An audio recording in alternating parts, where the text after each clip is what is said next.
senhores telespectadores, com muita alegria, a ASP-UF inicia mais um programa de ASP-UF em Ação, que é um programa na UniTV, via PROEX, Pró-Reitoria de Extensão da Universidade. Esse programa de hoje é a sequência de uma série de programas sobre a cultura da paz. Já realizamos vários programas. E hoje o nosso tema fundamental é ação pedagógica e jurídica da paz nas escolas. E temos a honra e o prazer de receber a doutora Bianca Mota de Moraes, que é coordenadora do Centro de Apoio das Promotorias de Educação do Ministério Público do Rio de Janeiro.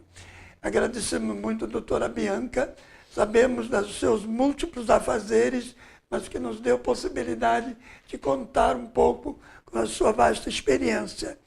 E aí, a primeira questão que eu lhe faria é, como é que surgiu, como é que se iniciou a ação do Ministério Público na área da educação? Certo. Em primeiro lugar, queria agradecer à ASP pelo convite, né? É muito prazeroso para nós divulgar esse trabalho, saber que esse trabalho pode ter um eco. E tudo começou na área da educação quando nós percebemos que trabalhar a educação exclusivamente com foco em crianças e adolescentes não era mais suficiente, né? Nós precisávamos ampliar essa atuação no sentido de trabalhar a educação ao longo de toda a vida. Também com jovens e adultos, também com idosos, também em outras frentes que não nos permitia atuar se focássemos só a questão da criança e do adolescente. E aí, de cerca de 15 anos, né, nos últimos 15 anos, a área da educação vem crescendo nos Ministérios Públicos dos Estados e também no Ministério Público da União, e hoje nós temos várias promotorias, Brasil afora, que atuam exclusivamente com a educação.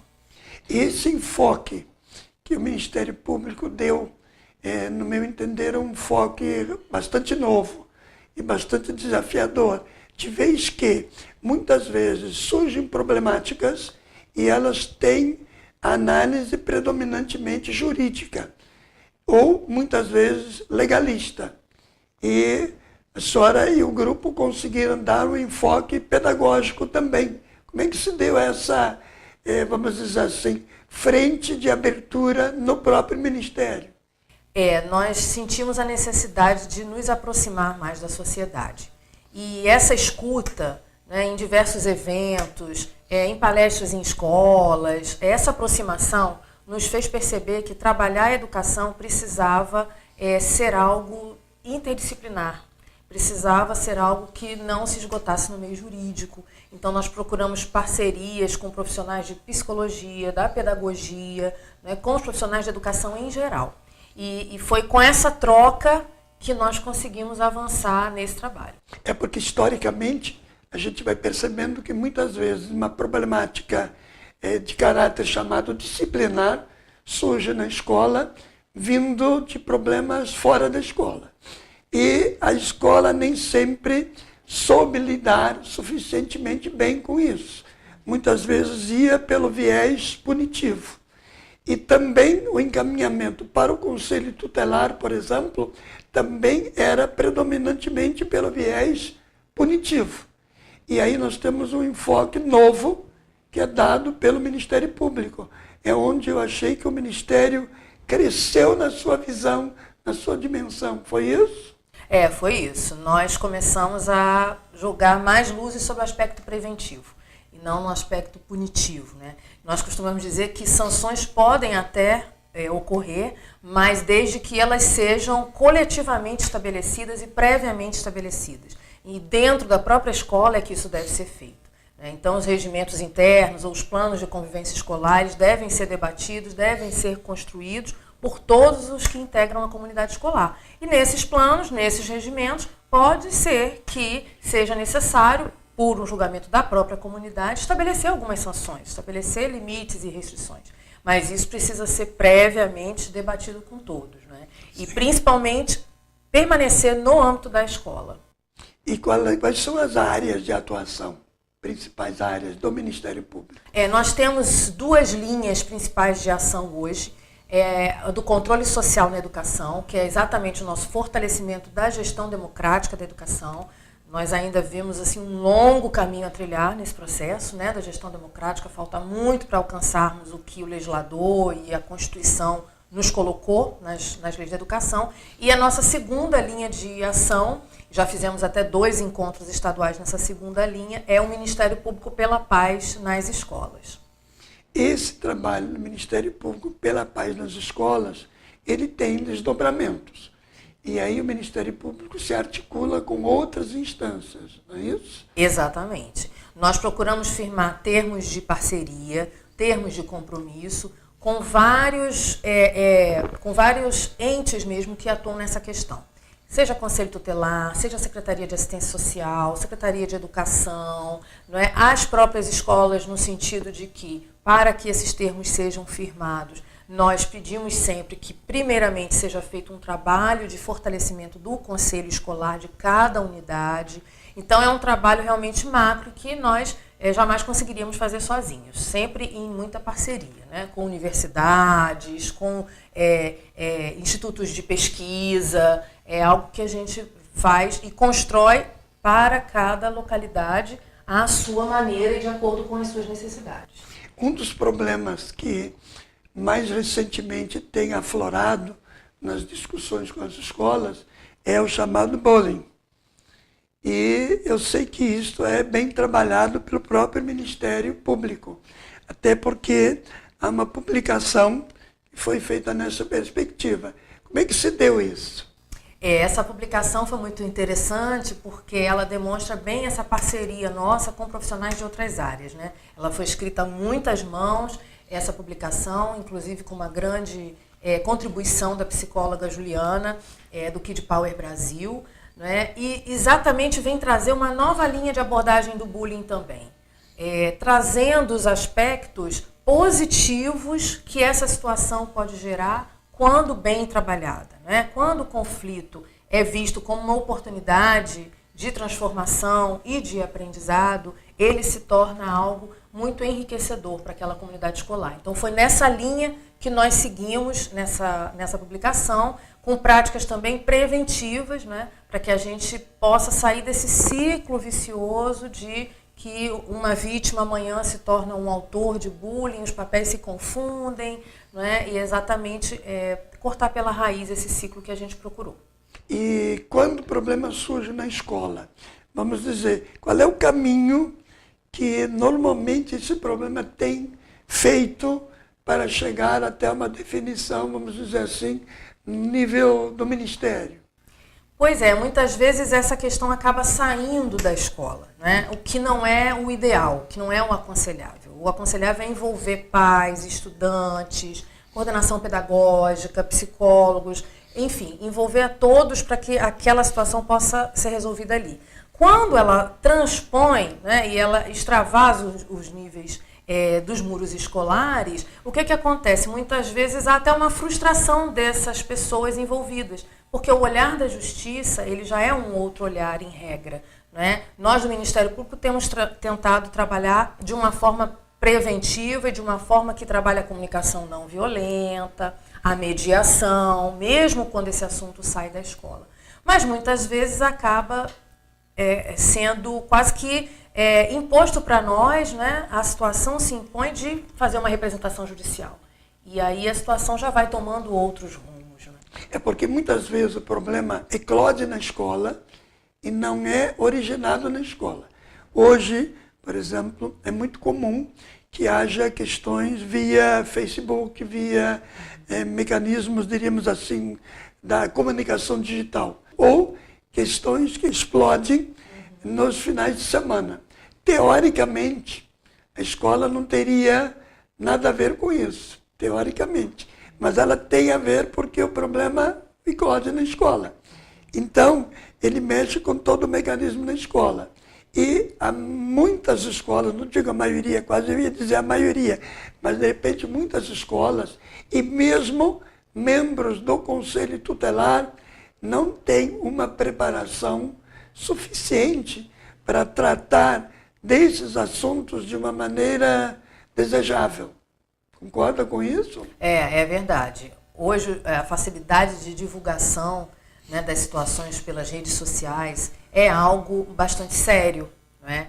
Mas, na base de tudo isso, a nossa visão vem mostrando que se indica a questão dos valores, né? Então, é o valor do respeito pela intimidade do outro, é o valor do limite dessa publicidade, até onde eu posso afetar, né, e falar sobre a vida de alguém, por exemplo, sem o consentimento dessa pessoa, não é? Até que ponto essa divulgação atinge, né, outras pessoas. Muitas vezes as crianças e adolescentes ainda não têm essa dimensão, não é? Do que aquilo influencia no relacionamento posterior dessa criança, desse adolescente atingido com aquela comunidade. E muitas vezes há muito sofrimento.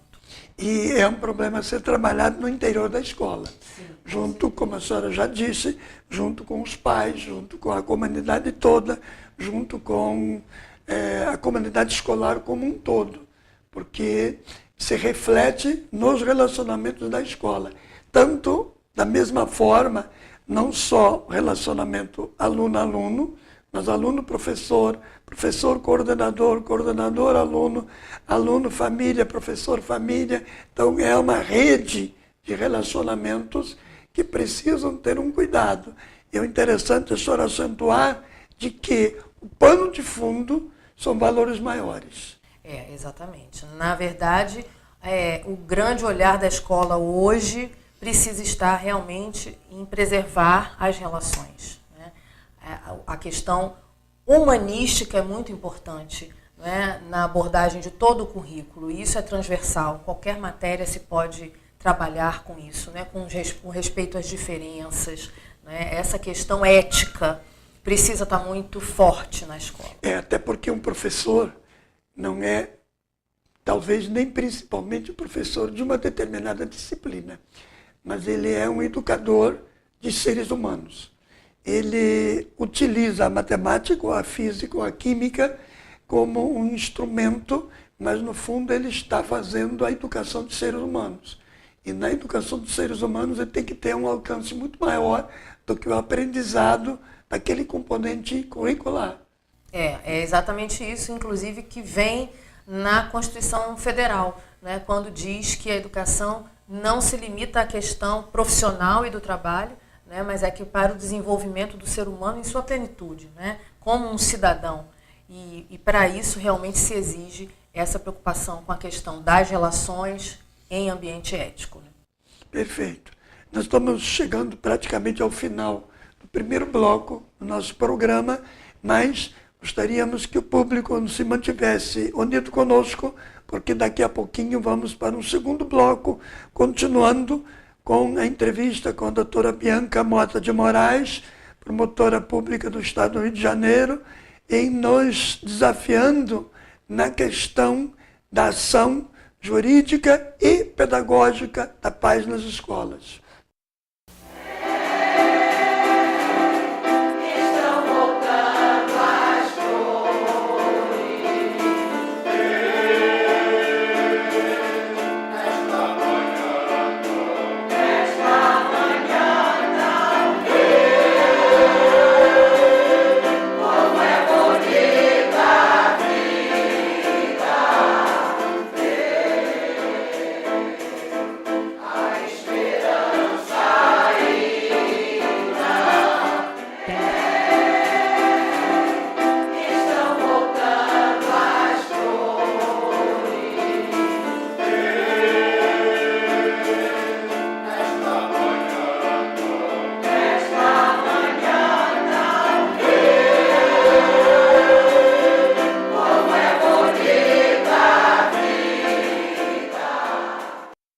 Senhores telespectadores, com prazer, voltamos ao segundo bloco de nosso programa sobre o tema Ação Pedagógica e Jurídica da Paz nas Escolas, contando hoje com o prazer da presença da doutora Bianca Mota de Moraes, que é coordenadora do Centro de Apoio das Promotorias de Educação do Ministério Público do Estado do Rio de Janeiro.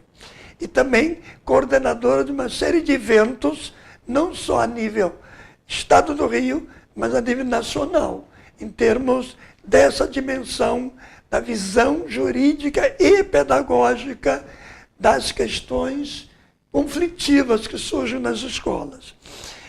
Uma questão que, na minha experiência de escola, tem se colocado é que muitas problemáticas surgem na escola, vêm de problemas externos à escola, mas como eclodem na escola, a escola quer fazer um trabalho integrado com os conselhos tutelares. E aí, na minha ótica, se percebe que nem sempre o conselho tutelar tem uma formação suficientemente desejável. O que a gente poderia desejar que as municipalidades fizessem? De fato, o Conselho Tutelar vive uma série de dificuldades nas suas atividades, né? Uma delas é a renovação contínua dos conselheiros. Então, de 3 em 3 anos, pode ser que haja uma completa reformulação dos integrantes do Conselho. É importante uma formação continuada, algo que acompanhe as atividades do Conselho, fornecendo subsídios, atualizando, porque a legislação altera muito, né? Então, fazendo essa atualização da legislação, fazendo a atualização da questão pedagógica, da questão psíquica, né, dos estudos mais recentes, fazendo com que tópicos sejam abordados de forma permanente para os conselhos tutelares, né? Que não só no momento da entrada, no momento da posse, eles recebam essa capacitação ou essa formação, melhor dizendo, né? Mas sim durante todo o exercício do seu mandato. Aí fica um alerta para que os municípios criem um programa de formação continuada para os aspirantes a conselho tutelar ou os integrantes do conselho tutelar. Exato. E isso vinculado, inclusive, com todas as outras instâncias, escolas, com o Ministério Público, etc., porque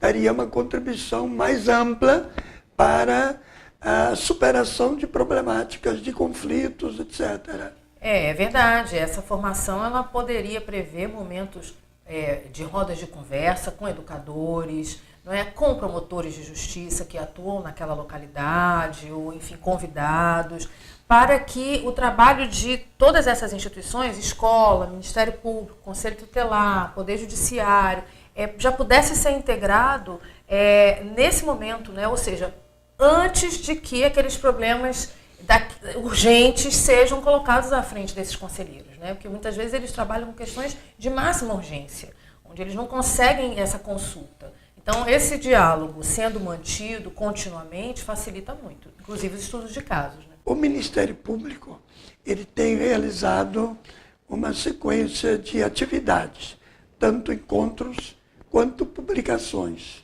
Poderíamos falar um pouco sobre isso? A senhora poderia falar um pouco, uma vez que está na coordenação disso. É verdade. Desde que o Centro de Apoio Operacional das Promotorias de Educação foi criado, no ano de 2013, nós temos feito encontros estaduais, encontros locais e também por integrarmos a coordenação nacional, né, do Ministério Público na área da Educação, também a nível nacional. Então, nesses encontros que aqui no Ministério Público do Rio sempre seguem essas nossas 2 linhas de atuação, nós tivemos essas publicações do controle social na educação, não é? A de prevenção do bullying nas escolas. E esse DVD foi também uma compilação desse encontro do bullying, da prevenção do bullying nas escolas, né, MP pela Paz. E o Conselho Nacional do Ministério Público também está nessa mesma trajetória, né, de nos permitir divulgar, inclusive, materiais bastante ricos como esse, Diálogos e Mediação de Conflitos nas Escolas, do Conselho Nacional do Ministério Público. Foi um guia feito a muitas mãos para educadores, não é? Exatamente facilitando o olhar em respeito a essa abordagem, né? E o trabalho, o dia a dia dos educadores e o dia a dia dos promotores que querem atuar nessa questão. Aqui foi uma grande campanha que nós lançamos em um evento também no Rio de Janeiro, o primeiro encontro estadual Ministério Público pela Paz nas Escolas. É a campanha Conte até 10 nas escolas, valente mesmo é quem não briga. Paz, essa é a atitude. Aqui nós temos são roteiros de aulas. para esse trabalho em relação aos direitos humanos, em relação ao respeito à diferença, né? Então, são planos de aula que foram feitos, inclusive, também por profissionais da pedagogia, em conjunto com o Conselho Nacional do Ministério Público, e todo esse material vem sendo divulgado também na nossa página na internet, né, que é o www.mprj.mp.br. Esses materiais estão disponíveis em versão digital na nossa página e eles continuamente são distribuídos nos nossos eventos. Agora nós vamos para o segundo encontro estadual Ministério Público pelo Controle Social na Educação, que vai abordar o tema da educação de jovens e adultos. Vai ser no dia 26 de junho agora, de 2015. Então, todos aí convidados. Exatamente sobre esses encontros, a senhora, de repente, pode até dar mais alguns elementos, uma vez que já aconteceram vários encontros. Então, por exemplo, esse encontro aqui, controle social na educação, ele gerou um seminário sobre direitos fundamentais, não foi? Exato, exato. Esse encontro, primeiro, nosso sobre controle social, foi em setembro de 2013, não é? E ele tem trazido vários desdobramentos, como, por exemplo, encontros em diversos municípios que estão buscando o fortalecimento dos seus conselhos escolares, ou municípios que vêm alterando a composição dos seus conselhos municipais de educação, não é? De que forma? Colocando a gestão democrática de forma mais viva nesse dia a dia desses conselhos, né? Permitindo que secretários municipais de educação sejam eleitos, mas também outros representantes de outras áreas possam ser eleitos, por exemplo, para a presidência do Conselho Municipal de Educação, né? Permitindo uma participação maior dos responsáveis pelos estudantes nos conselhos escolares, né? E recentemente nós fizemos um primeiro colóquio nacional do Ministério Público na Educação e Direitos Humanos, com a presença do professor José Pacheco, e foi um debate bastante interessante a respeito da autonomia das escolas, né? O nível de autonomia que a nossa legislação já confere e que muitas vezes a gente ainda não vê acontecer na prática. As escolas que quiserem, por exemplo, utilizar esse material todo, porque ele é muito rico em sugestão de atividades. Quer dizer, tem páginas e páginas de sugestão de atividades. A escola pode receber esse material baixando via internet. Mas se ela quiser um exemplar, mesmo a escola fundamental, a escola média, seja da rede pública ou da rede particular, ela pode ter o acesso. Sim, sim. Nós temos estimulado o uso do meio digital, né, porque não temos assim lá no centro de apoio uma quantidade grande disponível desse material, mas certamente a escola que tiver interesse de ter alguns exemplares, a gente sim vai ceder com todo prazer, né? E também buscando do próprio Conselho Nacional do Ministério Público que continue reproduzindo esse material para que a gente possa atender a todas as unidades que dele precisem para o trabalho, né? Essa é a nossa maior vontade. Então a escola sabe que existe muito material de qualidade que está à disposição dela. É só ela buscar, manifestar o interesse de ir atrás e buscar. E terá como ganho a facilitação da superação de problemas que ela pode encontrar nela. Esse é um aspecto.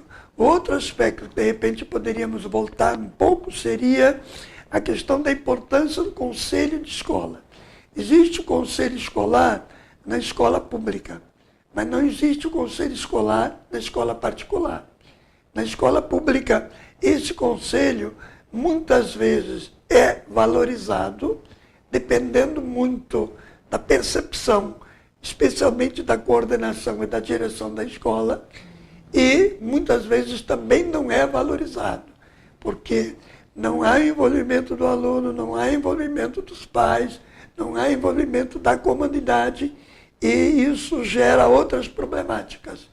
Isso é válido plenamente também para a rede particular. É verdade.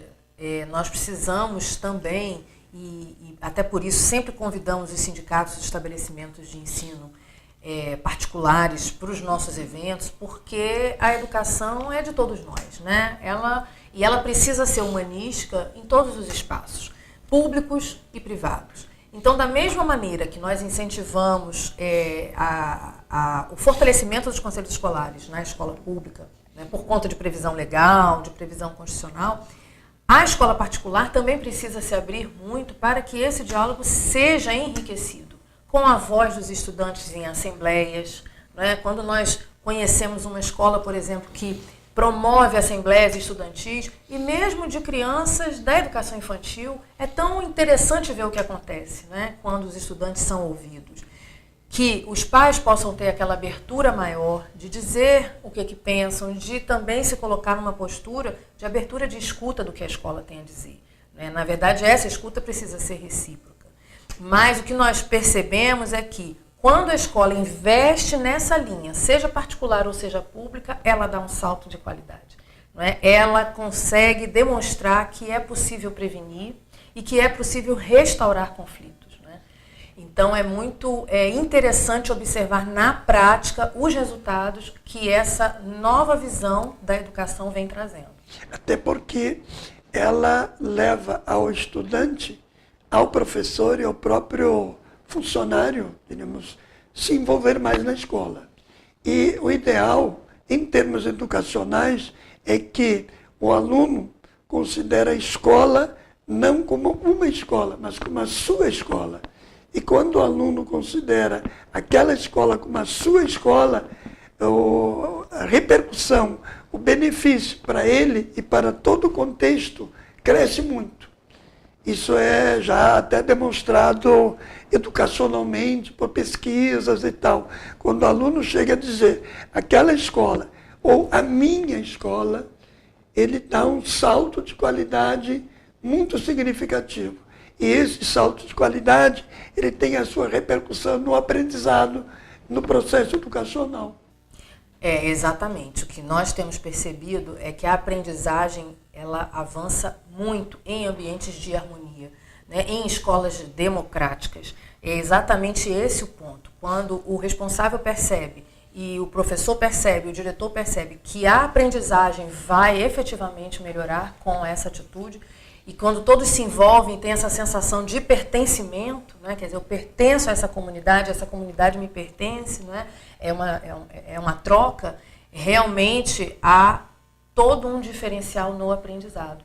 E a gente costuma colocar que é cada um se colocar simplesmente na situação de ser humano, né? Sem hierarquias, numa conversa de horizontalidade. Então, não é porque é pai que sabe mais, não é porque é o professor que sabe mais, nem o aluno que sabe menos ou mais. Todos ali estão aprendendo uns com os outros numa troca constante. Né? Então, essa roda de conversa de uma maneira horizontal é que possibilita esse tipo de educação nova, se é que se pode dizer assim. Que bom.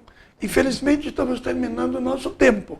A gente gostaria de ter aqui mais algumas horas de aprendizado com a doutora Bianca, porque, embora muito nova, mas tem uma larga experiência já nesse campo e pode orientar muito a todos nós. Mas, de repente, queira dar uma mensagem final para a gente fechar o nosso programa.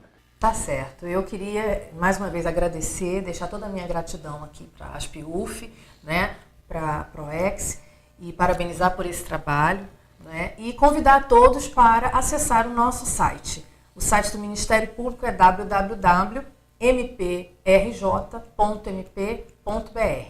Vai ser um prazer encontrá-los por lá. Obrigada. E nós agradecemos muito a sua presença, a sua participação, como agradecemos também aos telespectadores estarem sintonizados conosco. Podem acompanhar os nossos programas também pelo site e entrem no site da ASP ou então no UFTube para continuarem a acompanhar os programas todos da própria ASP-UF. Muito obrigado a todos, especialmente a doutora Bianca, por essa nossa participação.